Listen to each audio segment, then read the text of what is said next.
Bambang Erita, seorang remaja di desa Kepies, Kecamatan Permata, Kabupaten Bener Meriah, sukses membudidayakan tanaman stroberi. Remaja yang diketahui masih duduk di kelas 3 sekolah menengah atas ini, dengan kemampuan dan kegigihannya mampu menyulap lahan kosong menjadi lahan produktif. Berdasarkan pantauan jurnalis Puja TV di lokasi, selain budidaya stroberi yang saat ini digelutinya mampu menghasilkan pundi-pundi rupiah yang sangat signifikan. Bahkan lokasi perkebunan stroberi miliknya sering dikunjungi para wisatawan lokal. Fitri, salah satu wisatawan yang berkunjung dalam perkebunan stroberi tersebut kepada Puja TV mengaku nyaman saat mengunjungi perkebunan stroberi itu. Menurutnya, selain lokasinya yang masih indah dengan suasana pegunungan, dirinya juga dapat membeli dan memetik buah stroberi langsung dari pohonnya.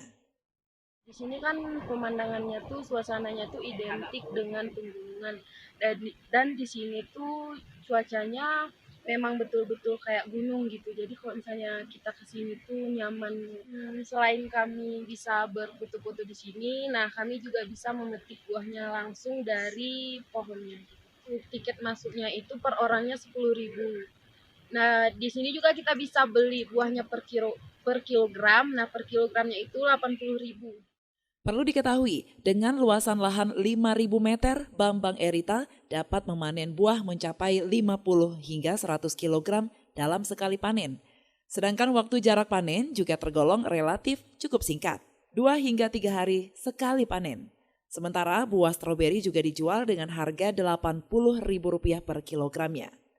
Bambang Erita mengaku dirinya tertarik mengembangkan tanaman stroberi karena tergolong relatif cepat yang hanya membutuhkan waktu 4 hingga 5 bulan sudah dapat dipanen. Selain itu menurutnya, dengan luasan lahan setengah hektar, ia dapat memanen buah 50 hingga 100 kg per 2 hari sekali. Dengan rata-rata diterima oleh penampung buah Rp80.000 per kilogram. Nah, saya tertarik dan termotivasi dengan stroberi karena secara ekonomis prosesnya cepat, 4 sampai 6 bulan lah. Ya, sekitar setengah hektar lah, Bang.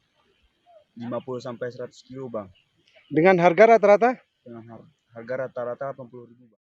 Dari Bener Meriah, Pujo melaporkan untuk Puja TV Aceh.